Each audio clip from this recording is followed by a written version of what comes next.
Boa noite aos farmacêuticos, aos colegas que estão nos assistindo, aos meus colegas, nossa querida Adriela, o professor Fernando, e hoje nós vamos estar em mais uma live do Conselho Regional de Farmácia, falando sobre o uso racional de antibióticos na Covid-19.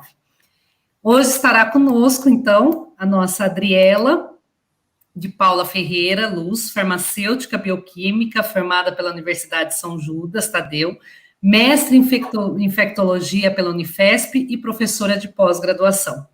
E também para conversar, nosso querido professor Fernando Fiol, é pró-reitor de graduação da Universidade de Sorocaba, mestre, doutor e pós-doutor em farmacologia na Universidade Estadual de Campinas, fez um trabalho de aperfeiçoamento em Harvard, nos Estados Unidos, tem mais de 55 artigos em periódicos especializados. Como eu sempre falo, se a gente quer falar, né, Adriela, de antimicrobiano, a gente tem a nossa referência, que é o professor Fiol. Muito obrigada, professor, por estar aqui com a gente. Adriela, vou primeiro abrir para você, depois a gente passa para o professor Fernando, só para você dar uma boa noite, o professor vai fazer uma apresentação. Isso. Boa noite, é sempre uma honra falar com o Fiol, né, porque ele é uma referência. Eu sempre falo de você, viu, Fiol, em todas as aulas pelo Brasil todo. Obrigado. Os farmacêuticos dos outros estados te conhecem também, eu uso uma figura sua na aula, então eu sempre falo. E aí, vamos lá, o Fernando Fiol vai apresentar, e aí depois eu falo um pouquinho. Professor? Vamos lá, estão me ouvindo? Sim. Tá, joia. Gente, boa noite a todos que estão nos assistindo, que estão nos prestigiando. Queria agradecer o convite do Conselho, a gentileza, para a gente abordar um tema tão importante num momento tão difícil para a gente. Então, a ideia hoje é saber como é que a gente trata dessa classe de medicamentos com foco numa pandemia por um vírus, por um coronavírus. O que é que a gente pode fazer, o que nós podemos fazer enquanto profissionais de saúde. Vou pedir para o pessoal da técnica, então, colocar o meu material para eu poder ir conversando com vocês. Pode passar? Pronto, está aí. Primeiro, eu queria dizer que eu realmente não tenho nenhum auxílio financeiro, né? Eu acho que isso é importante declarar. Então, todos os financiamentos que eu tenho são de origem pública, FAPESP, CNPq. Pode passar o próximo, por favor? Fernando, acho que você que pode passando. Então, vamos lá, peraí. Está aqui. Tá joia. Acho que a preocupação que a gente tem que ter hoje é a preocupação que a Organização Mundial da Saúde está tendo, né? Vamos falar de uso de antibióticos, obviamente, e a minha preocupação é de todos, é com o problema da resistência bacteriana. Para dar uma ideia para vocês, a Organização Mundial da Saúde publicou um estudo, a questão de um ano atrás, dizendo que daqui a 30 anos, em 2050, 10 milhões de pessoas vão morrer por ano por conta das bactérias multiresistentes. Isso é mais do que as mortes por câncer e por diabetes nesse ano. Então, a preocupação é que a Organização Mundial de Saúde fala que uma pessoa deve morrer a cada 3 segundos por conta disso. O que a gente pode fazer a partir de agora, então, para retomar isso? Só para dar uma ideia para vocês, o pico da Covid no mundo foi no dia 30 de abril, quando morreram 9.700 pessoas.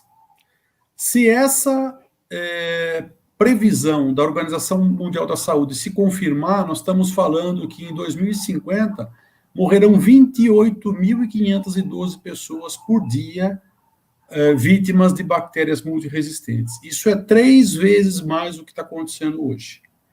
Então, para você que está me ouvindo hoje, aí que tem de 30 a 50 anos de idade, quero lembrar que em 2050 nós seremos do grupo de risco. Então, é fundamental que a gente tenha a clareza disso e que a gente se prepare para uma situação realmente bastante difícil. Parece muito longe, 2050, mas não é não. Bom, o que tem ocorrido hoje? Por que o Conselho trouxe essa temática e o que está acontecendo hoje com relação ao uso de antibióticos? Está aqui o diretor-geral da Organização Mundial da Saúde falando na preocupação do uso inadequado ou do uso exagerado de antibióticos na Covid-19 vai causar mais mortes, né? O que tem acontecido é o uso hospitalar e o uso comunitário de maneira exagerada, de maneira inadequada. E é por isso que a Organização Mundial da Saúde está publicando essas preocupações e é por isso que a gente está aqui discutindo isso hoje. O que é o problema? O problema está aqui. Você tem pacientes nesse estudo, esse estudo agora do mês de maio de 2020, mostrando sobreviventes e não sobreviventes do coronavírus e mostrando que eles seguem com febre, seguem com tosse e chega em determinado momento da internação e que eles fazem uma infecção secundária, uma infecção bacteriana. Isso não é sempre, aliás, isso é mais raro, mas isso ocorre. E aí é que surge a preocupação da infecção pulmonar, especialmente secundária, bacteriana, secundária à infecção viral, e aí o uso que ocorre. Então, muitas vezes essa infecção secundária vai aparecer lá na frente, vai aparecer no 15º, no 16º dia. E o que a gente tem visto é que a partir do primeiro dia já, as pessoas já estão fazendo uso do antimicrobiano. Esse estudo que eu acabei de citar para vocês mostra aqui que desse total de 191 pessoas que foram estudadas, 95% delas receberam tratamento com antibiótico diagnosticado com Covid-19, tá? Um outro estudo também, publicado no Clinical Infectious Disease, que é uma revista bastante importante também, eles mostram que 806 pacientes, de 806 pacientes, apenas 62 deles, ou seja, 8% tinham infecções bacterianas documentadas. Apesar de só 8% apresentarem infecções bacterianas documentadas, nesse estudo, 72% dos pacientes receberam antibióticos, ou seja, é o chamado do overuse. As pessoas estão usando efetivamente sem a necessidade, e é isso que é essa a nossa maior preocupação. Esse estudo cita uma série de outros estudos, todos aqui do ano de 2020, são estudos bastante recentes. Nesse caso específico, são 766 pacientes com diagnóstico de Covid e só 62 deles tinham infecção bacteriana documentada, ou seja, 8%. Nesse outro estudo também, para mim aqui está bastante pequeno, mas eu sei que em torno de 90% dos pacientes que receberam antibióticos também durante a contaminação pelo Covid. O que eu queria mostrar está aqui, ó. A situação que a gente tem hoje, no mundo todo, é essa, independente do estudo. De cada 10 pacientes diagnosticados com a Covid, tanto comunitariamente quanto intra-hospitalar, 9 deles estão recebendo o tratamento com antibiótico. Então, de cada 10 pacientes, 9 recebem o tratamento. Porém, só um efetivamente há necessidade, porque só um eles estão percebendo a contaminação bacteriana. O que isso significa? Que eu estou errando em 80% dos casos. Ou seja, nesse aqui ele precisava e eu prescrevi, ele está fazendo uso do antimicrobiano, esse aqui não precisava e eu não prescrevi. Estou acertando nesses outros dois. Porém, 80% dos pacientes estão recebendo o antimicrobiano sem necessidade. Multiplique isso pelos milhões de contaminados pela Covid que a gente tem no mundo inteiro. Todo mundo está tomando antimicrobiano de maneira profilática inadequada. Qual é a consequência disso para daqui 1, 2, 3, 5, 10 anos? Ou seja, esses 80% dos contaminados no mundo todo fazendo uso de antimicrobiano estão, nesse momento, fazendo a seleção de exemplares resistentes. Estão criando micro-organismos cada vez mais fortes que ali na frente, semana que vem, no outro mês, daqui a um ano, nós vamos ter que combater e a gente não vai ter medicamento para isso. O que a gente pede é que esses 80% sejam diminuídos drasticamente, ou seja, que esse uso inadequado seja repensado. Eu costumo dizer que o antibiótico a gente prescreve pela via intramuscular, pela via endovenosa, pela via oral, mas menos por via das dúvidas, né? A via das dúvidas é a pior via que você pode prescrever um antibiótico.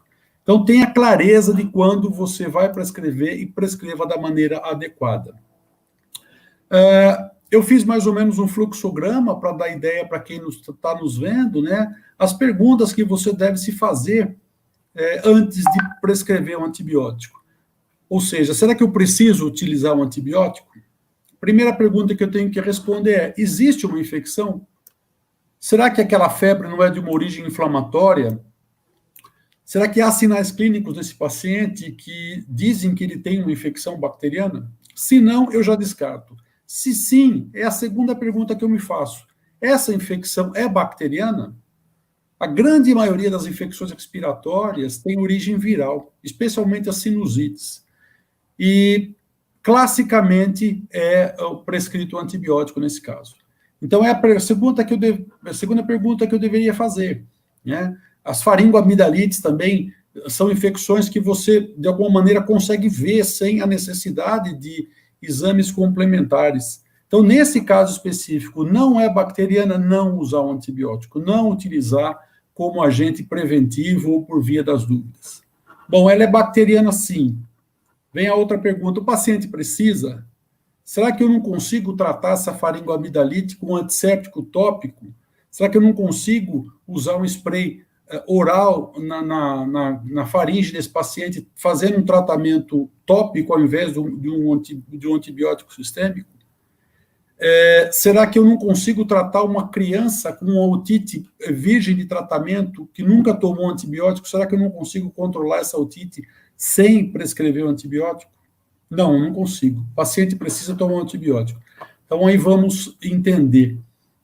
Depois, o paciente precisa, assim, qual que é o micro-organismo? Aqui é um pouco difícil da gente saber, mas eu tenho aqui situações em que eu posso me valer do diagnóstico laboratorial e posso garantir para vocês que 99% das vezes as pessoas não se valem porque não dá tempo, porque o paciente precisa, porque não há recursos médicos, porque o laboratório muitas vezes não está à disposição. Então, é muito difícil você fazer a identificação. Mas aí eu posso fazer uma identificação clínica, ou seja, pela clínica do paciente, há uma sugestão de qual é esse micro-organismo. E por que eu preciso responder essas perguntas? Porque lá embaixo eu vou ter que fazer a seleção do antimicrobiano que eu vou utilizar. Bom, tenho ideia de qual é o micro-organismo, eu vou fazer a próxima pergunta: qual que é a sensibilidade desse micro-organismo? Da mesma forma, de novo, eu posso ir para o laboratório, mas muitas vezes eu não tenho esse recurso, ou esse recurso demora, ou eu insisto muito nisso, utilizar os guidelines. Então, por exemplo, uma mulher se apresentou com dor suprapúbica, urgência miccional, dificuldade de urinar, uma febre intermitente, ou seja, o quadro característico de uma cistite. Qual é o micro-organismo? Na grande maioria das vezes é Escherichia coli, ou seja, qual que é a sensibilidade dela? Eu não tenho laboratório na hora ali, vá no guideline, vá no guia. Nós temos guias hoje no aplicativo, no celular, vá buscar hoje, são guias que são atualizados diariamente, vá buscar qual é a sensibilidade, como é que a Escherichia coli está respondendo na tua região, de uma maneira geral. Está respondendo dessa forma, ótimo. Então, eu sei qual antibiótico eu vou prescrever naquele caso específico daquela infecção urinária. A outra pergunta que eu devo sempre me fazer é: o antibiótico chega no local da infecção? Se um exemplo clássico é a eritromicina com meningococo. A eritromicina ou o meningococo, ele é altamente sensível à eritromicina. Quer dizer, então, que eu posso tratar uma meningite com a eritromicina? Não, eu não posso, porque a molécula da eritromicina é muito grande e não atravessa a barreira hematoencefálica. Então, esse é um erro muito comum que ocorre, né? As pessoas fazem o diagnóstico, isolam um micro-organismo, conhecem a sensibilidade do fármaco, mas o fármaco não chega em concentrações acima da concentração inibitória mínima no foco infeccioso, e é disso que eu preciso. E por último, e não menos importante, é conhecer o paciente que vai tomar um medicamento.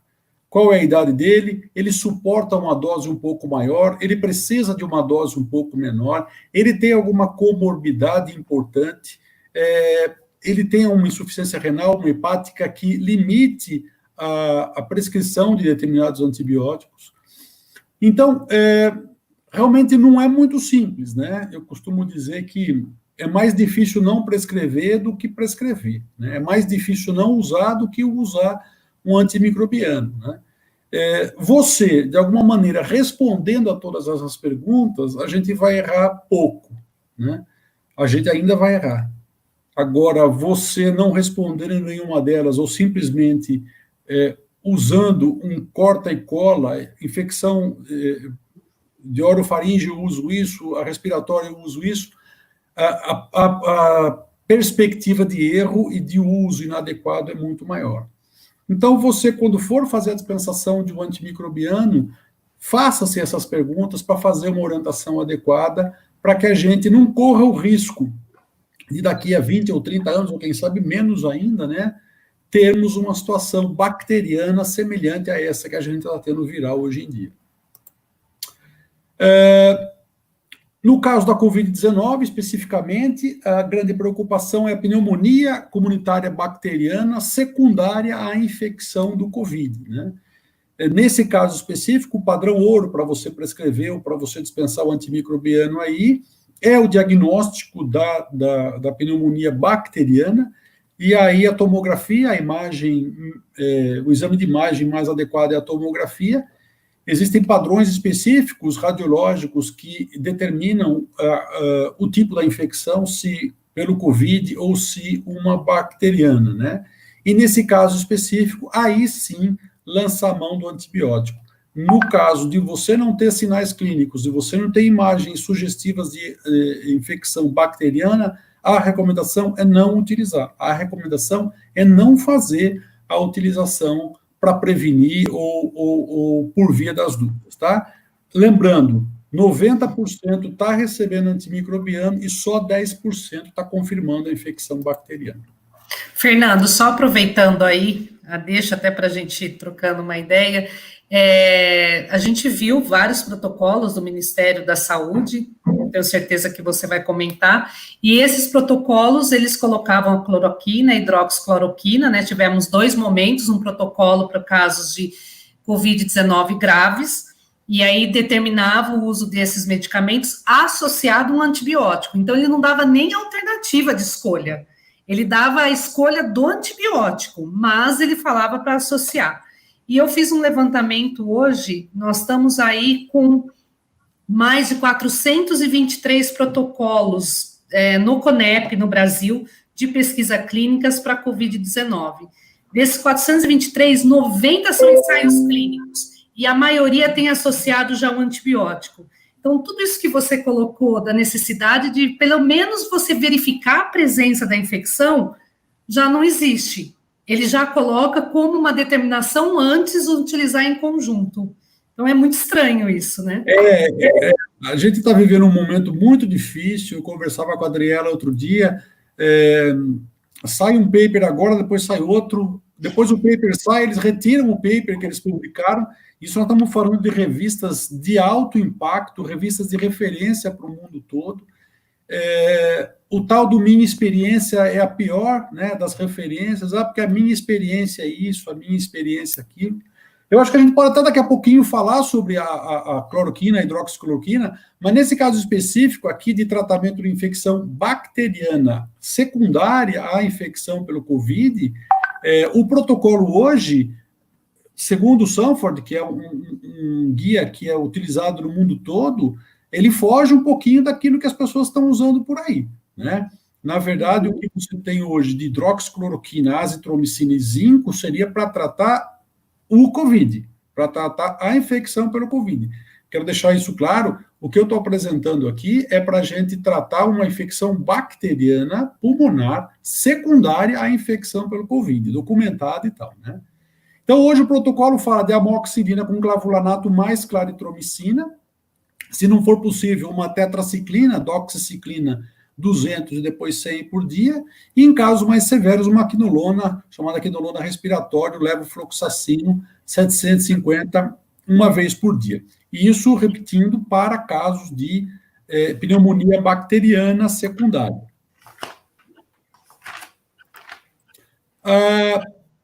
Já estou terminando os meus 15 minutos. O que a Organização Mundial da Saúde preconiza agora com relação à resistência aos antimicrobianos no Covid-19?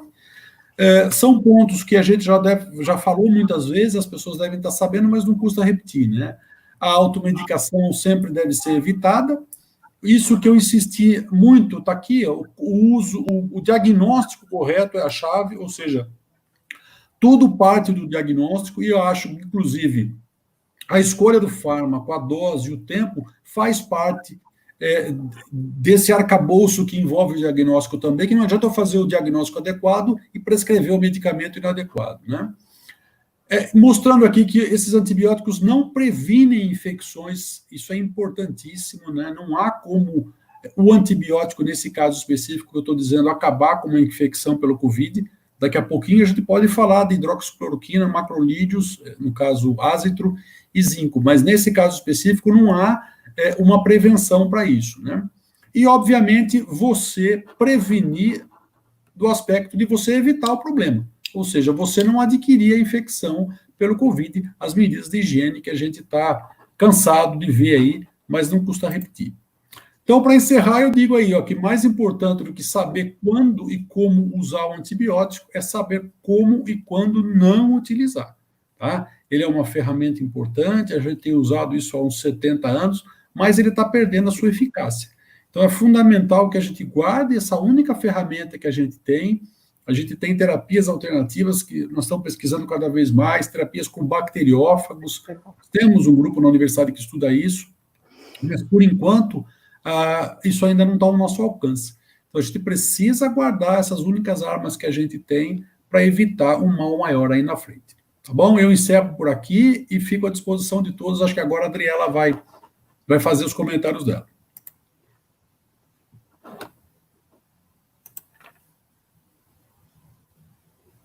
Dani, não estou te ouvindo. Desculpa, eu estava com o microfone fechado. Percebi.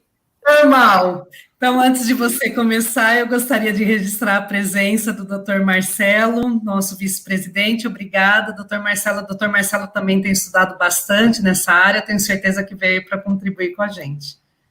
Adriela, pode começar? Eu queria falar alguns pontos que o Fiol já... Por isso que eu nem fiz a apresentação, tá vendo? Porque eu sei que ele vai arrasar, então eu falei, não, eu comento alguma coisa. Mas eu queria falar algumas coisas que eu acho muito importante. Primeiro assim, né? Eu sempre falo isso, sempre que eu posso, eu falo isso. Por que a gente está tão preocupado com essa questão da resistência bacteriana e por que isso está vinculado ao uso de antibiótico, principalmente de maneira inadequada? Eu acho que as pessoas, de modo geral, precisam entender isso, profissional da saúde e quem não é profissional da saúde. Que eu sempre digo que a única classe de medicamento que nós temos, que se uma pessoa toma de maneira inadequada, o impacto é para o mundo todo.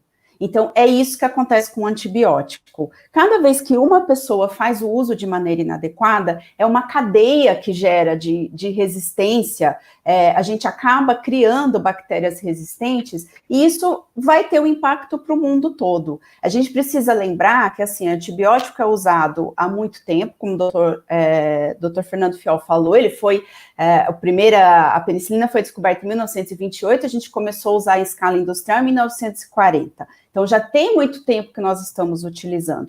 Nós estamos utilizando frente a um micro-organismo, que é claro que ele quer continuar vivendo. Então, as bactérias, é óbvio, elas vão criando mecanismos de resistência para poder sobreviver a todos esses antibióticos que nós temos até hoje. Então, assim, o impacto é muito importante. Quando o Fiol fala que 90% das pessoas hoje que têm sintomas, e aí eu já vou entrar num outro assunto que eu acho importante, que o Fiol falou e que eu acho que a gente precisa discutir mais isso também, que é essa questão do diagnóstico, né? O diagnóstico de infecção bacteriana. A gente poderia fazer mais. né? Eu acho que a gente poderia fazer melhor esse diagnóstico. E essas pessoas estão tomando 90% é muita coisa. Quase todo mundo está tomando antibiótico. Então, assim, eu prevejo, não sei, Fiol, mas eu acho que não demora 5, 10 anos, não. Assim, no final desse ano que vem para tratar a infecção já vai estar difícil, porque a gente está tendo essa pressão seletiva aqui comunitária. E aí, uma coisa que também já é estudado há muito tempo, a gente sempre pensava que assim, mas esse negócio de resistência bacteriana é lá no hospital, não tem problema aqui. Tem bastante. Por quê? Porque é uma cadeia, como eu falei. A gente acaba utilizando antibiótico na agropecuária, a gente acaba utilizando antibiótico, cada um que usa de modo errado, vai acabar tendo o descarte desse antibiótico de maneira inadequada. Isso tem um impacto ambiental também. Então, assim, é gigante o ciclo que a gente está falando, né? O impacto é muito grande. Então, me assusta bastante essa história desde o começo, né? O Fernando, a Dani sabem disso, que eu estou, assim, desde o começo assustada com esse tanto de antibiótico que a gente está usando, e, assim, várias classes, né? Não é só a azitromicina.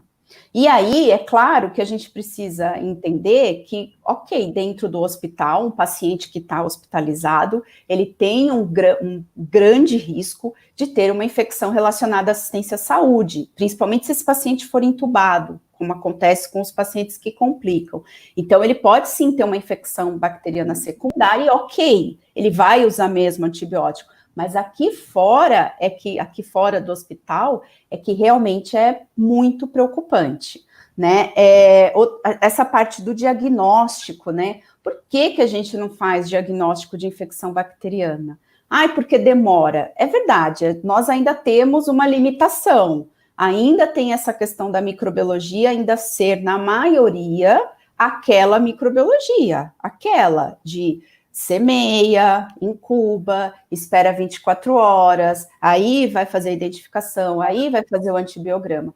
Mas nós já temos várias possibilidades de fazer diagnóstico mais rápido. Eu estava lendo muito, eu fui procurar os guidelines, Fernando, e aí eu acho engraçado, né, que guideline americano fala lá dos multiplex, PCR multiplex.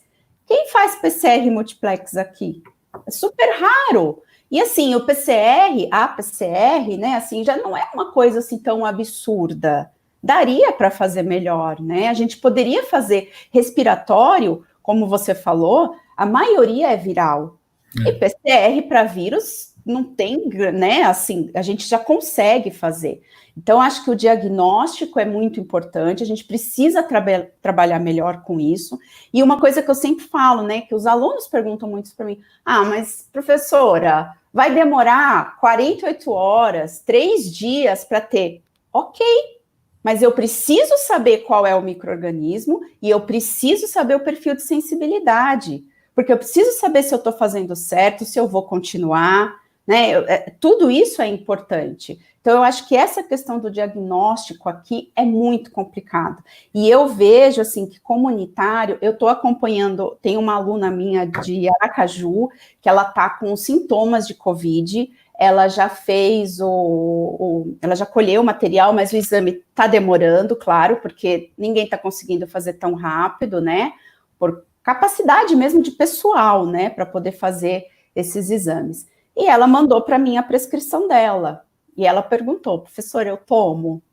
Aí olha a situação que a gente fica, né? Porque fala, meu Deus, falei, olha, o que você acha? Porque você é farmacêutica, você está dentro do hospital, e eu sei que ela é muito estudiosa, tudo. Ela falou, eu não vejo a menor necessidade, eu não vejo evidência científica nenhuma para eu tomar ivermectina mais azitromicina. Tá? Isso entre outras coisas, tá? Que claro que tinha corticoide, outras coisas. Eu falei assim, então não tome. Ela já está, acho que no 12º dia, com vários sintomas, e ela não tomou até agora, tá? Ela fez a escolha dela, ela falou, eu não vou tomar, se eu precisar ir para o hospital, ok, eu vou. Mas então, assim, é complicado isso, né? De estar sendo prescrito para todo mundo, sem esse diagnóstico, sem esse exame. Enfim, e aí você falou, o que eu acabei de falar de diagnóstico, da gente conseguir fazer os exames, isso entra no acompanhamento que hoje vários hospitais já têm, que é o stewardship. Né? Muitos hospitais já têm, o Fernando Fiol foi um dos que fez o documento, a diretriz da Anvisa, que foi publicada em dezembro de 2017, com gerenciamento do uso de antimicrobianos. Então, assim, a gente tem como fazer, mas para isso a gente precisa do diagnóstico. Eu vou ficar velhinha falando que a gente precisa da microbiologia, que não dá para fazer antibiótico terapia se a gente não tiver a microbiologia. Tá? Eu acho que era isso que, a princípio, eu queria falar aí, dos pontos mais importantes. As perguntas estão enormes aqui, então, lógico que agora nós vamos ter que voltar pelo momento mais na questão do uso dos antibióticos para a Covid. Eu gostaria primeiro de registrar a presença da nossa secretária, doutora Luciana Lutaí, está agradecendo a vocês por estarem participando. Lu, obrigada por estar aqui com a gente. E dizer a todos que nós teremos um sorteio no final. O Conselho recebeu algum material, máscara e álcool, ele estará sorteando a todos os farmacêuticos do Estado de São Paulo, mas utiliza a live para que seja feito de maneira transparente, como a gente sempre determina nessa diretoria. Então, logo, logo teremos o sorteio. Peço a todos que se inscrevam no canal nosso do YouTube. Se está gostando da live, mande seu joinha aí. Logo, logo eu vou passar o tema da próxima live do Conselho.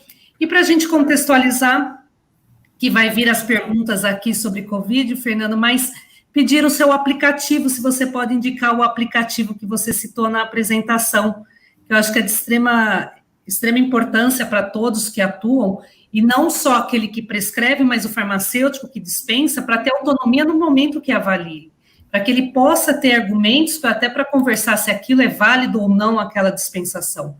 E a questão da resistência antimicrobiana, eu também concordo com a Adriela, eu acho que não vai demorar tanto tempo, não, nós vamos ver isso muito antes, porque o uso indiscriminado é muito grande, né? Por mais que a gente tenha portarias e etc., muitas vezes não é nem seguida, né? E a gente vê a dispensação sem um exame ou sem até mesmo a prescrição, que é ilegal e que a gente não aceita. Então, a todos, né, tomar cuidado com isso. Ter prescrição, aquele medicamento, além dos cuidados que o Fernando colocou, ter a parte legal é importante, por causa desses riscos que a gente está sofrendo. E só para contextualizar, hoje nós chegamos nos quase 800 mil infectados de Covid-19, estamos chegando nos 40 mil mortos, sem um tratamento específico, não temos ainda um tratamento específico, como tem o achismo, né? Eu li um texto há um tempo atrás, Fernando, que me fez refletir muito sobre ela. Eu nunca vi na pesquisa clínica a gente ter que provar a ineficácia do medicamento. Eu nunca vi isso. É surreal. Mas não a ineficácia, é o que está acontecendo. E é entendível, porque está todo mundo desesperado. E aí, quando eu coloco esse número de protocolos do Ministério da Saúde, determinando até em caso leve o uso desses medicamentos, mas eu tenho uma notícia que me deixou muito contente. Semana passada, o Conselho Federal de Farmácia publicou um termo no qual ele demonstra a autonomia do profissional em negar a dispensação. Então, não é porque houve a prescrição ou não que o farmacêutico tem que aceitar. E se ele orientar, e mesmo assim o paciente quiser receber, o Conselho Federal dá um termo de ciência, porque eu sou tão responsável quanto na dispensação daquele que prescreveu. Então, eu tenho que me prevenir, porque se acontecer alguma coisa com aquele paciente, eu posso responder, porque eu dispensei. Solidariamente, lógico. Então, esse material do Conselho Federal de Farmácia, ele é extremamente importante, porque ele demonstra o quê? A autonomia do profissional. E aí eu gostaria de partir para as perguntas. E a primeira pergunta que a gente tem é da nossa querida Maureen, que ela pergunta se no caso da azitromicina para Covid-19 não seria feito pelo efeito imunomodulador deste medicamento. Podem responder. Pode falar, Fernando, pode, por favor. Isso. A azitromicina, ela não é de hoje isso, né? Todos os macrolídeos, de uma maneira geral, têm esse efeito imunomodulador. Não é de agora isso, e obviamente não há bactéria a ser combatida no Covid. E a ação da azitromicina é sim nesse efeito imunomodulador. Na verdade, pouco se conhece a ação dela até então. Ela também interfere um pouquinho abaixando o pH do endossomo quando o vírus penetra na célula humana.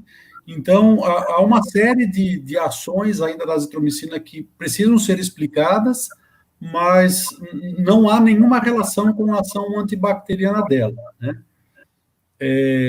O complexo azitromicina, hidroxicloroquina e zinco, a utilização deles é preconizada no início da infecção, né?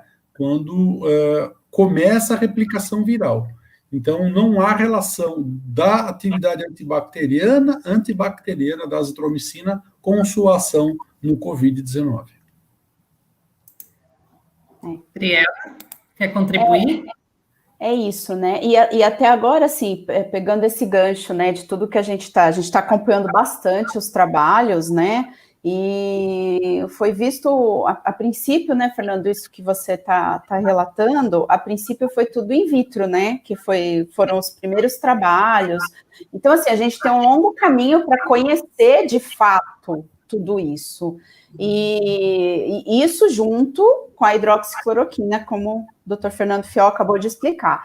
O que está acontecendo agora é que estão prescrevendo a azitromicina sem a hidroxicloroquina, né, para comunitário, como eu falei, e eu só estou falando aqui porque, assim, eu tenho vários alunos aí, né, em vários estados, e que me mostram essas prescrições. Então, é bem preocupante isso, porque até agora a gente conhece desses estudos in vitro, mas a gente ainda não tem segurança, né, evidência para poder falar que isso realmente funciona 100%, enfim. Essa é uma novidade para mim. Eu estou com há 35 anos aí estudando medicamento e é a primeira vez que eu vejo torcida por medicamento, né? Tem o pessoal que torce de um lado, o pessoal que torce do outro, né? Mas não tem problema, acho que a gente está aqui para isso mesmo, né? Vamos aprender, né, Fernando? Antes era pesquisa clínica. Eu falo que essa pandemia, o que ela trouxe até agora para mim é que, assim, é a certeza que eu não sei nada. Pois é. É o que eu estou dizendo. Nem que as nossas publicam, depois elas despublicam, né? Mas, assim, nós, farmacêuticos, somos os profissionais mais bem preparados para fazer essa análise. E o que eu tenho pedido para meus alunos, mestrado, doutorado, é que façam uma análise crítica do que está aí, né? A gente escuta muito nos jornais, os especialistas ouvidos pelo jornal falam, quem são esses especialistas? Quem são essas pessoas? Nós temos capacidade de olhar a literatura criticamente e fazer a nossa seleção. Para isso que a gente está aqui, né? Então, acho que alguns pontos precisam ser esclarecidos desde o início. Primeira coisa, a gente não tem um tratamento para isso. A gente ainda não tem um tratamento. Isso para mim é muito claro. A hidroxicloroquina, infelizmente, ou a cloroquina, houve uma mistura de política e ciência, e foi a pior coisa do mundo, né? Tanto se ela, amanhã depois, provar que realmente funciona, como se provar que não funciona. O objetivo não é esse. Mas alguns pontos precisam ser esclarecidos. Acho que o principal deles é o seguinte, eu acredito, e não é, na verdade eu não acredito, eu acho que existem evidências suficientes para mostrar que esse fármaco é seguro. Vamos deixar as coisas muito claras. Eu não estou falando que ele é eficaz contra o Covid, eu estou falando que ele é seguro, né? E quem está dizendo isso? Não sou eu. Quem está dizendo isso é a Organização Mundial da Saúde. Eu até preparei um material aqui, eu acho que não há necessidade de eu expor, mas um guideline da própria Organização Mundial da Saúde falando da cloroquina para o tratamento de malária. Não sei se vocês têm a dimensão, nós temos 280 milhões de pessoas no mundo com malária. Eu vou repetir, 280 milhões de pessoas no mundo com malária. E estão tomando hidroxicloroquina e cloroquina nos últimos 60 anos, a pedido da Organização Mundial da Saúde, numa dose 2 vezes maior que a preconizada para o Covid.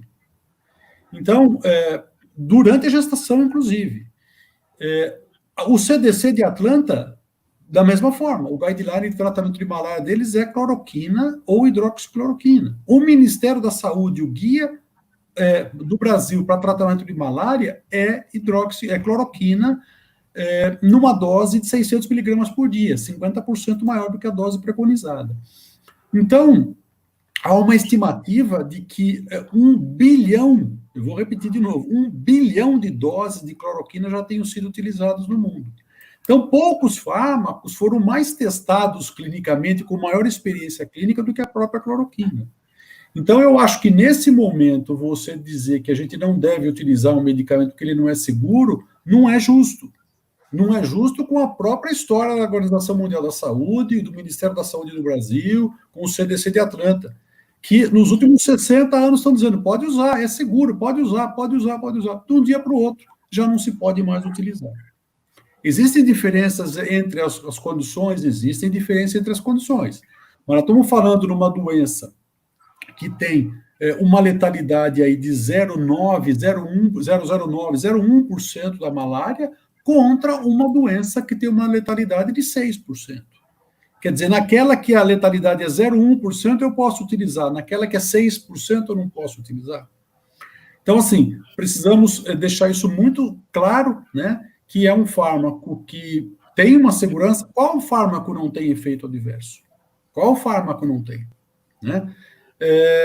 Agora, se ele vai ser eficaz junto com a Azitro, junto com o zinco, são esses estudos que devem nos apontar. O último estudo que foi despublicado e que me chamou muito a atenção faz a gente repensar um pouco de como é que a gente vai fazer ciência daqui para frente.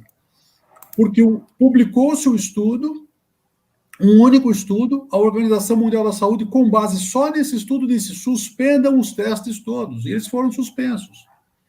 Aí a comunidade científica falou, olha, tem erro aqui, tem erro aqui, tem erro aqui, tem erro ali, despublicaram o artigo e voltou-se a falar do fármaco, ou seja, um único estudo que depois se mostrou capenga, embora numa revista de altíssimo impacto, determinou o curso da doença de milhões de pessoas no mundo todo. Perfeito. Então, a gente precisa, obviamente, repensar essas coisas. Por isso que eu digo, eu não aceito o prato feito. Eu quero estudar, quero buscar evidência científica e quero ter a minha própria opinião. Né? Nesse momento onde você não tem um fármaco específico para tratar efetivamente comprovada a sua atuação, o que a gente tem nesse momento é esse protocolo do professor Didier Raoult, lá do Hospital Méditerranée de Infecção na França. É o terceiro centro mais importante de pesquisas médicas francesas. Ele tem índices de eficácia desse tratamento assustadores, ou seja, ele fala de mortalidade de 0,5% das pessoas tratadas. Estamos falando de milhares de pacientes que já receberam esse tratamento. Outros estudos mostram ineficácia. Aí você vai olhar, poxa, ela é ineficaz. Mas aí você vai olhar o estudo, usou em quê? Em paciente na UTI, paciente grave. O professor Didier Raoult fala uma coisa interessante. Ele fala, um incêndio começa no curto-circuito de um ar-condicionado e você, com um copo d'água, acaba com aquele curto-circuito e acaba com o incêndio. Depois que pega fogo no prédio, um caminhão de água não resolve, né? Então, o que ele tem feito, o protocolo que ele tem utilizado é essa tríade. A gente sabe que o zinco bloqueia uma polimerase específica por replicar o vírus no interior da célula, e a cloroquina já se mostrou um ionófilo importante, ela abre um canal importante para a entrada de zinco na célula. E o que é mais bacana de tudo isso é que a gente deveria olhar os trabalhos anteriores a 2019 agora, porque eles são completamente isentos, porque depois, os de 2020 para cá, há um viés incrível sobre os trabalhos depois de 2020. Mas esses que eu estou citando são anteriores a 2019. Então, aí você pode ter um pouco mais de clareza. nesse caso específico, por esses trabalhos que eles estão mostrando, me parece que, não estou dizendo que funciona, mas me parece que, por enquanto, é a única opção que as pessoas têm no tratamento, né? Existem alguns antivirais aí que estão sendo estudados, mas não temos acesso a eles, né? Um tratamento com remdesivir custa $1.000, e não tem, né? Então, acho que algumas coisas precisam ficar claras. Nós precisamos, enquanto profissionais de saúde, conhecer, ir a fundo, ir buscar informação, criar a nossa própria posição com relação àquilo que a gente sabe, né? E, obviamente, evitar os excessos, né? Evitar essas prescrições que a Adriela colocou aí, né? Que acaba com sarna, com piolho, com o Covid. É bem isso que a nossa amiga conta. Com mal olhado e tudo mais. Cuidado que a gente precisa ter com essas mágicas, né? E aí, infelizmente, eu não estou aqui atirando pedra, mas é um pouco do desespero, né? É um pouco da falta de opção, porque aí eu fico me perguntando, e se fosse você? Se coloque do lado de lá, daquele que está tomando. Você prefere tomar ou você prefere ficar aguardando para ver como é que vai ser a evolução? Né? Porque o que eu acho muitas vezes injusto é que a gente viu isso acontecer no nosso estado, é que vamos aguardar os resultados. Quer dizer que a população, de uma maneira geral, precisa aguardar os resultados. E outras pessoas não. As outras pessoas podem tomar e fazer uso do medicamento a qualquer momento, né? Então, é preciso, nesse momento, acho que serenidade de todos, e nesse momento a gente só tem uma única opção, a gente não tem outra. Essa opção é eficaz? Eu ainda não sei. Essa opção é segura? Eu acredito que sim, né? Eu deixei um trabalho que também, depois para mostrar para vocês, um professor da Universidade de Yale, ele fala o risco de uma arritmia cardíaca da hidroxicloroquina com a azitromicina, porque as duas promovem um alongamento do intervalo QT, elas existe, né? É 0,09% o risco de uma arritmia por ele. Só que o risco de morrer pela Covid é 6%. Quer dizer, não me parece inteligente você trocar um risco de 6 por um risco de 0,09. Então, o que ele fala é mais ou menos nessa linha que eu sigo. É seguro? Completamente seguro não é. Nada é completamente seguro. Nada. Eu acredito que há um padrão de segurança. É eficaz? A gente não sabe. A gente não tem outro padrão para comparar, né? Mas acho que a história vai contar isso para a gente. Aproveitando... Posso só falar uma coisinha antes, Dani? Só para fechar, sim, né? Claro. Eu acho importante, assim, além de todos os estudos com os medicamentos do tratamento, a gente tem que pensar que é a primeira vez que nós temos infecção em humanos por esse vírus. Então, a gente ainda não conhece essa infecção totalmente. No começo, nós pensamos o quê? Quando eu estava lá na China? Dá uma pneumonia só para quem agrava. Hoje nós já sabemos que não, tem toda uma reação imunológica, tem a questão dos receptores que o vírus se liga. Então, assim, é tudo muito novo. Então, não é só a questão... Claro, a gente está estudando o medicamento, mas a gente precisa lembrar de estudar que é por um micro-organismo também e que ele causa uma série de contratempos aí no nosso organismo, tá? E que a gente ainda não conhece totalmente. Só para aproveitar, queria agradecer a presença do nosso presidente, Dr. Marcos Machado, está agradecendo a Adriela, o Fernando Fiol, e ele traz uma contribuição bem importante, né? Que esse momento que nós estamos vivendo de época de Covid não tem tema melhor para se discutir o uso racional de antibióticos, que está bem atrelado a isso. A Cláudia, nossa querida Cláudia Carias, ela coloca um comentário importantíssima discussão para reflexão na dispensação de antibióticos nesse momento tão delicado que estamos vivendo. E tem uma pergunta que eu fiquei me questionando. Sabendo que o paciente é positivo para a COVID, é mandatária a suspensão da cefalosporina de terceira geração, ceftriaxona e azitromicina, correto? Vocês sabem de alguma coisa? Eu não entendi muito o que ela quis dizer com isso, né? Tem que suspender uma cefalosporina de terceira, ceftriaxona e azitromicina. E a azitromicina? Eu não sei onde que ela quis chegar realmente, a Bruna, se ela pudesse... Eu já perguntaria assim, que paciente?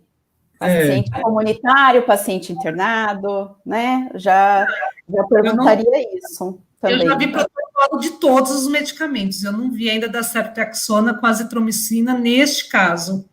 Para Covid-19 eu ainda não tinha visto em nenhum momento, mas se a Bruna puder nos esclarecer, é importante. A Kátia fala que ela trabalha na farmácia pública todos os dias e recebe muitas prescrições de antibióticos, e sempre me assusta muito, e agora, então, o Covid está um exagero. É insegurança mesmo, né, do profissional prescritor não ter a resposta. Nós não estamos acostumados a não ter respostas.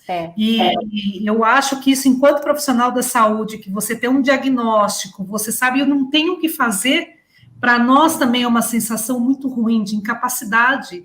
Nossa, o que eu vou fazer com esse paciente? E não ter o que não fazer, acaba fazendo o quê? Dispensando antibiótico. Eu vejo nesse cenário hoje que nós estamos. Se vocês querem comentar, Nelly, a sensação do medicamento, a imagem que o medicamento traz, que ele carrega a saúde dentro daquela caixinha, é muito forte, né? Imagine você doente, ou você com filho, está com um diagnóstico de Covid, deu positivo, o senhor vai passar no médico, lá no posto.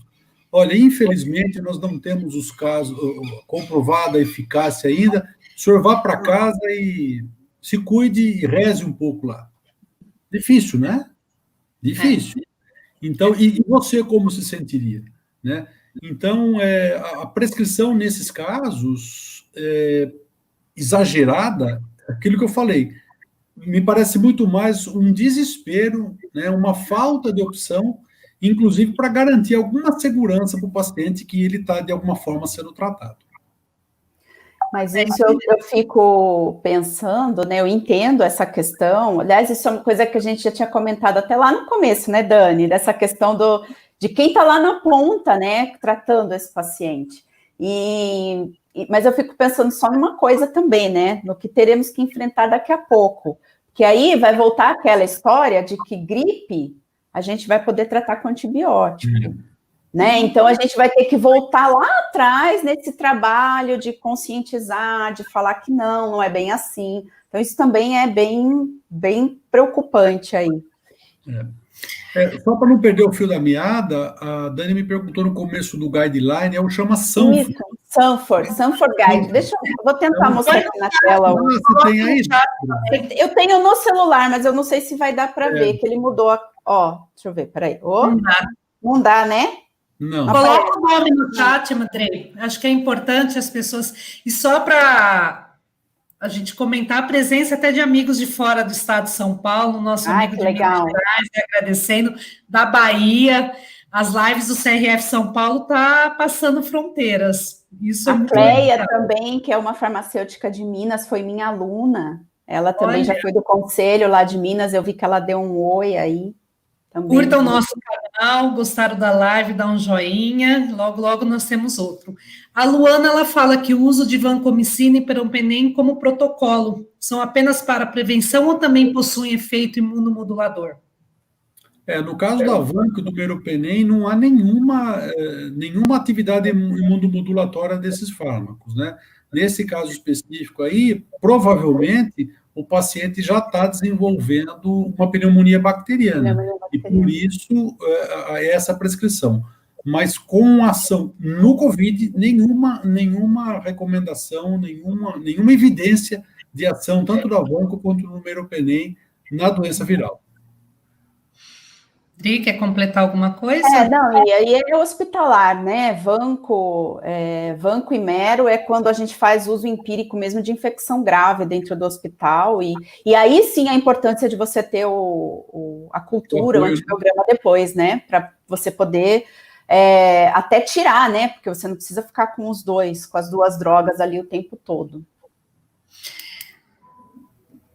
A Mari coloca uma coisa importante, que ela assistiu um vídeo, esse vídeo passou bastante, para mim me deixou muito triste, esse tipo, como a saúde está sendo tratada, né? e o teste do Covid Drive-Thru em Rondônia, onde estava testando positivo, e o positivo já recebe do profissional um kit de medicamento e o termo de consentimento, sem uma orientação, sem realmente ver se aquilo precisa ou não. Então, tudo que a gente discute, tudo que a gente pensava de ciência é jogado fora desta forma. Então, eu acho que é um desrespeito muito grande com a saúde da população, com tudo que a gente aprendeu, e aí tanto do prescritor, que está ali presente, todo do farmacêutico que dispensou, todo mundo que assumiu esse compromisso. Se vocês quiserem completar, eu acho importante que, para mim, essa cena, tem 2 cenas que me marcaram muito. A questão do farmacêutico na dispensação da cloroquina, porque ao momento que saiu que a cloroquina poderia ser um medicamento, aquilo acabou nas farmácias e teve que se tornar um medicamento controlado. Para mim, eu tenho vergonha dessa atitude, porque nós, enquanto profissional, deveríamos avaliar se realmente aquilo deveria ser ou não, e muitas pessoas tomaram como prevenção. Como prevenção. Eu conheci casos que a filha ia chegar no aeroporto e já tomou no aeroporto como prevenção. E esse foi outro caso que, para mim, também foi uma vergonha, enquanto profissional de saúde. Quiserem completar? Você tratar aí, no geral, alguma coisa que precisa ser tratado no específico, né?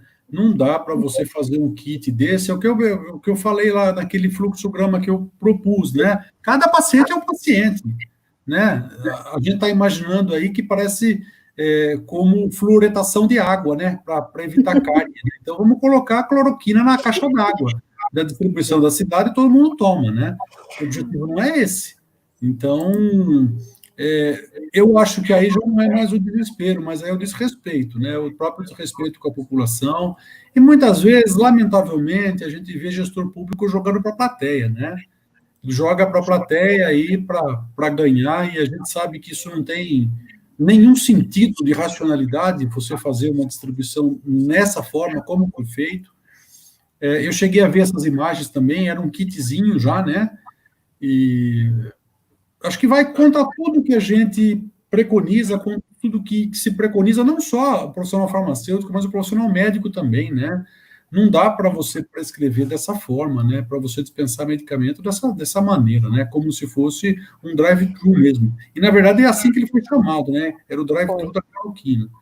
Então, eu acho que me assustou um pouco, e a preocupação é que a pessoa, amanhã ou depois, está com uma dorzinha de garganta, ela se mata de tomar aquele medicamento, porque acha que de alguma maneira vai prevenir. E não é vacina, né? Isso não funciona. Ele pode ter uma ação preventiva, e aí eu falava com a Adriela outro dia, né? Não sei se eu comentei, a gente trocou um WhatsApp, foi muito interessante, que ela falou: Fernanda, qual que é o paper que você acabou de dizer que o pessoal está usando? Foi do Ministério da Saúde da Índia. Foi. 400 miligramas por semana tinha diminuído em 80% as infecções dos profissionais de linha de frente, enfermeiros e médicos que estavam tratando de hospitais com Covid. Aí ela falou: me passa o paper. Eu fui procurar o paper na internet e achei outro que dizia que realmente não funcionava como preventivo. Eu falei: olha, Daniela, está difícil. Está difícil. Muito difícil. A vida está difícil. Na mesma linha, a Adri faz o comentário dela, um convênio médico que está encaminhando para a residência o kit. A gente está vendo muito disso, né? Deu positivo. Eu ia comentar isso. Essa questão do drive-thru a gente viu em várias cidades, né, do Brasil, em outros estados foi bem preocupante. Isso vai totalmente contra o que a gente batalha há tanto tempo de fazer uso racional de medicamentos. Inclusive, isso é uma preocupação da Organização Mundial de Saúde também, e de todo mundo, né? Medicamento é coisa séria, não é para sair tomando. Eu já tinha falado isso aqui em casa com o Marcelo, viu, Fiol? Eu já tinha falado: vamos pôr na caixa d'água, vamos resolver o problema, então, né? Porque parece que é isso. E em São Paulo, eu conheço uma pessoa também em São Paulo que teve Covid, e o plano de saúde dela, ela levou na casa dela o kit Covid, né? Pelo menos ela tinha feito o exame, então ela sabia que ela era positiva, tá? E ela se recusou. Ela falou: eu não vou tomar, porque eu não tô, né? Eu não tô com sintomas, enfim.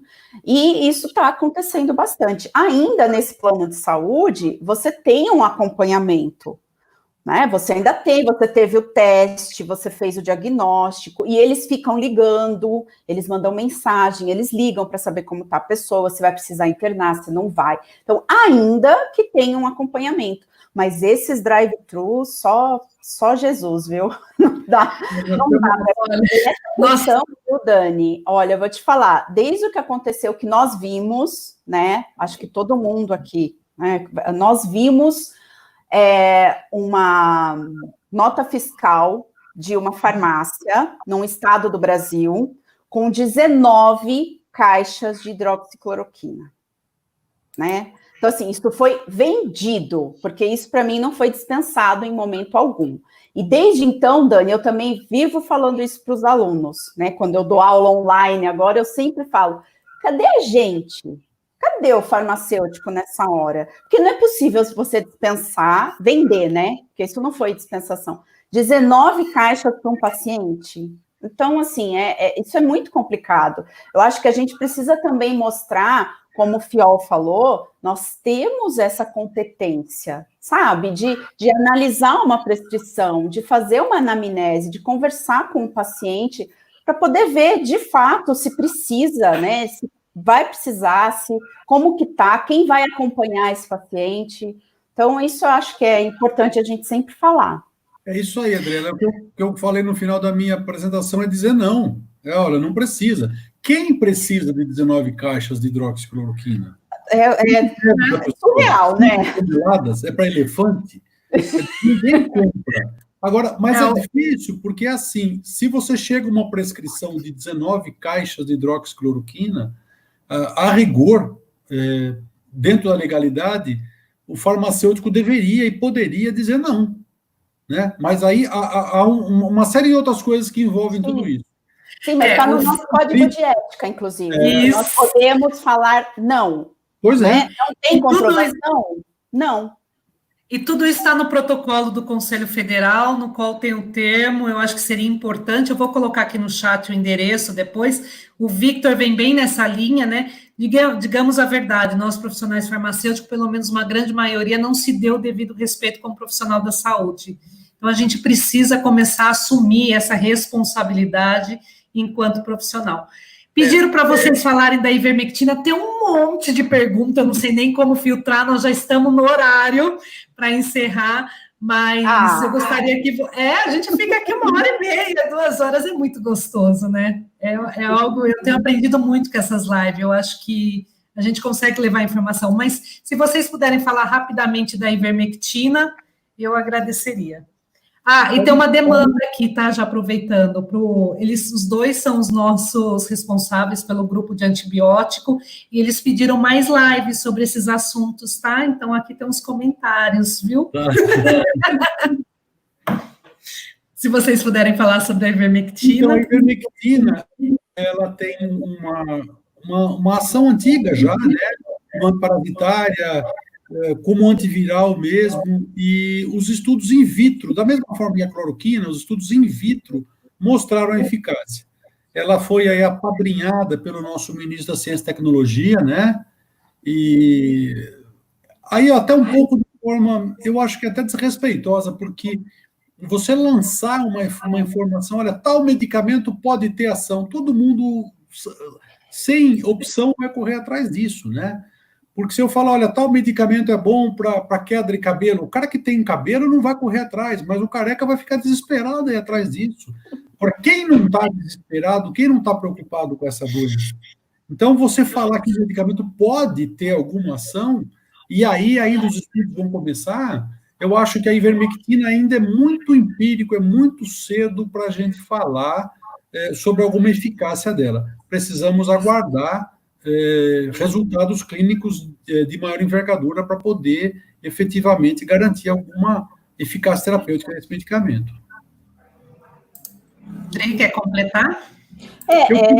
É in vitro, né? Até agora é o que o Fiol falou, tanto a ivermectina como vamos ver se eu acerto, nitazoxanida. É isso? Isso.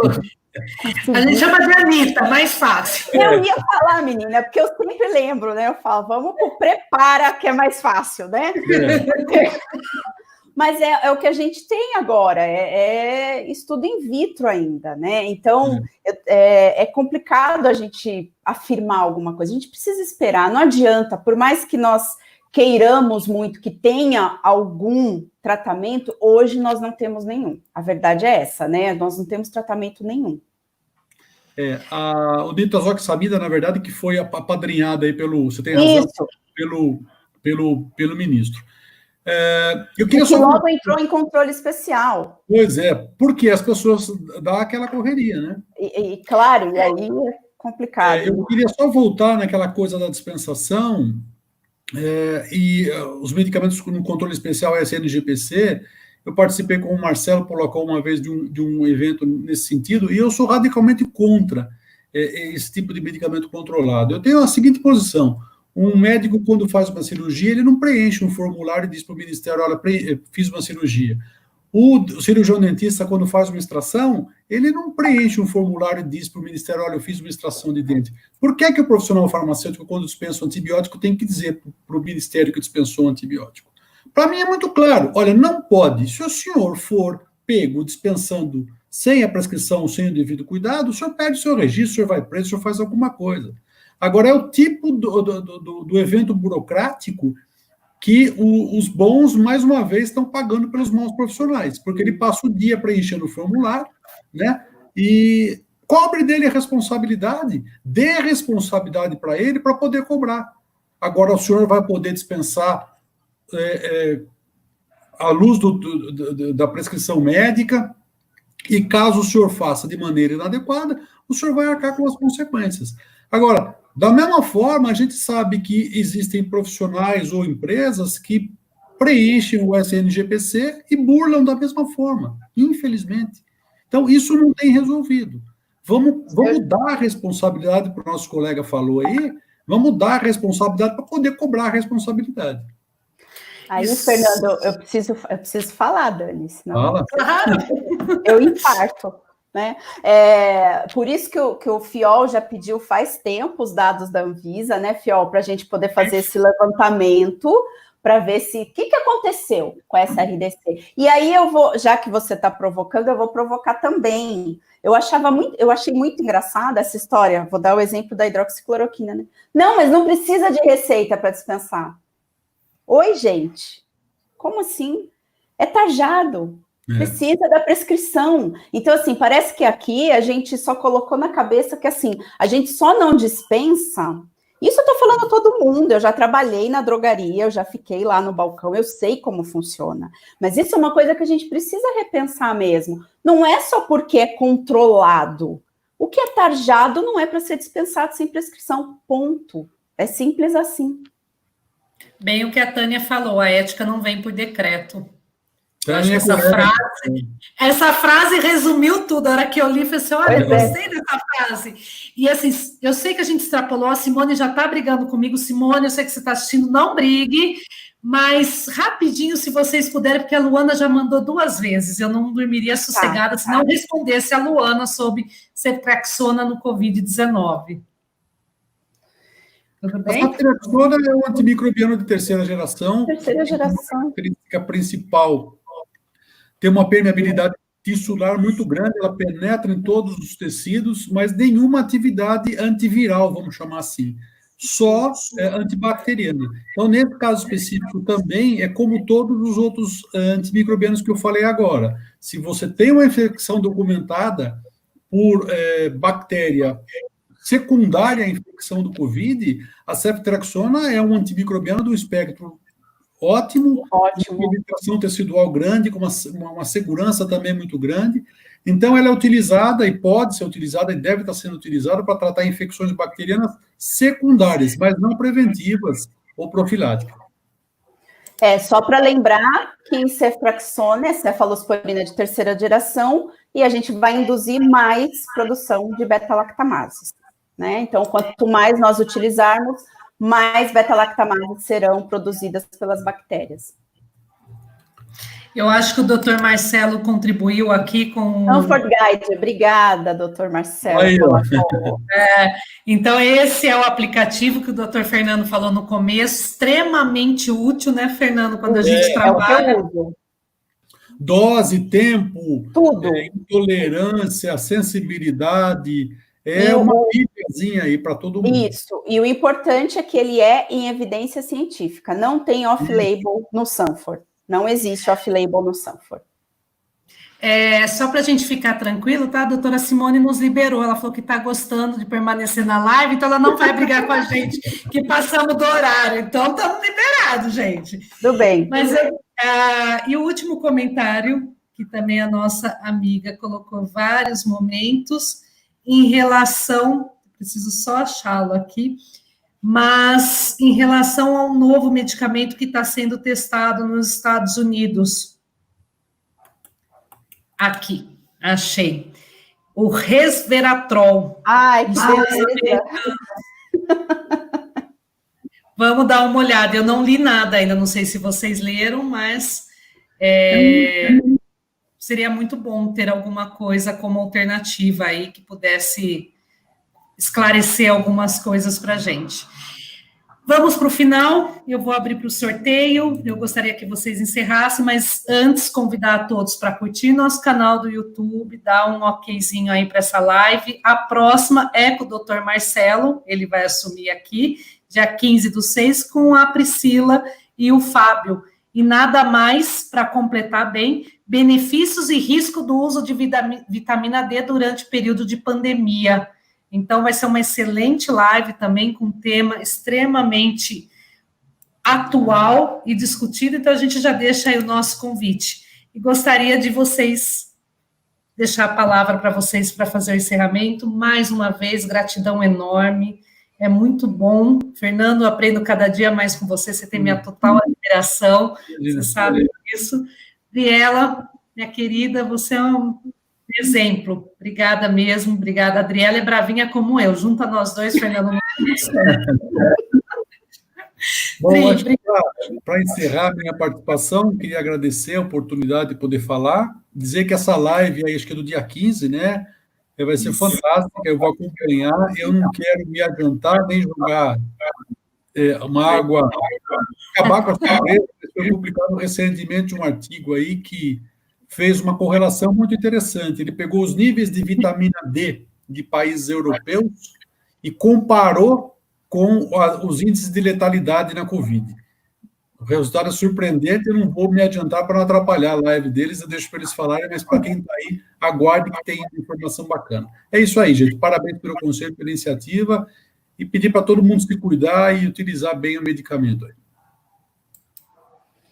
Dri? Bom, eu agradeço, né? Para mim é sempre uma honra, viu, Fernando, também. E eu nunca falei isso para o Fernando, mas vou falar agora ao vivo para todo mundo. Eu sempre fico nervosa quando eu vou fazer alguma coisa com o Fernando Fiol. Sempre, sempre. O Marcelo sabe disso, que eu falo assim, ai, meu Deus, o Fernando vai estar lá. Eu fico nervosa, mas eu sempre aprendo muito com ele. E, sem dúvida nenhuma, é um profissional que eu admiro e sempre eu sigo um pouco os passos, assim, sabe? Então, para mim, é sempre uma honra poder fazer uma live assim com o Fiol e falar de um assunto que eu gosto pouco, né? Quase nada. Então, para mim é um prazer, tá? Muito obrigada ao Conselho pela oportunidade. Obrigadão, Dani. Só deixar esclarecer que o nosso departamento de orientação no Conselho está trabalhando a todo vapor. Então, qualquer farmacêutico que precisar de informações pode mandar e-mail para orientacão@crfsp.org.br. Então, envia, a ouvidoria também está aberta para receber denúncias. O Conselho em nenhum momento parou de trabalhar e de atender aos farmacêuticos. Então, fiquem à disposição para mandar perguntas e para mandar denúncias e também sugestões. Estamos aí dispostos a temas de live que vocês queiram escutar, pode mandar para o Conselho, que a gente vai fazer com certeza. Então, nós vamos dar início ao nosso sorteio, que recebeu, o Conselho Regional de Farmácia recebeu a doação de 600 protetores faciais, 19.400 frascos de álcool. Esses sorteios são para todos os farmacêuticos inscritos no CRF São Paulo. Foi doado pelas empresas Biolab, Neoquímica e Farmaconde, ao qual nós já nos agradecemos por este apoio. E, após o sorteio, entrará em contato com vocês para poder combinar a forma de entrega. Aos meus queridos, Adriela, Fernando, mais uma vez, gratidão a todos que estão nos assistindo, delegados, coordenadores, conselheiros, aos nossos diretores, o Marcos, Marcelo, Lu, muito obrigada, e até a próxima, que já é na próximo dia 15, com a grande surpresa que o doutor Fernando Fiol já lançou aí, que agora eu fiquei curiosa também, viu, Fernando? Deixa o pessoal aí, tá bom. Essa questão... Tá aí, tá passando os números, muita mensagem de agradecimento, que gostoso ler isso. Obrigada mesmo, pessoal. Ó, a Simone não tá brava, tá mandando até parabéns para nós, então nós estamos tranquilos, gente. Não é filho dela, não.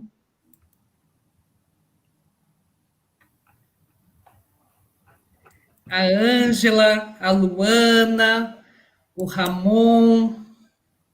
Pessoas de fora, né? Muito gostoso ter farmacêuticos de outro estado. Tem uma aluna minha, ó, Nara, tá ali, só tô vendo os nominhos ali. E olha que gostoso, dizendo que terminou muitos comentários, só temos que agradecer a nossa esgote, nossa, muita gente mesmo. Pessoal, obrigada mais uma vez. Boa noite a todos. Boa noite. Tchau. Tchau, tchau.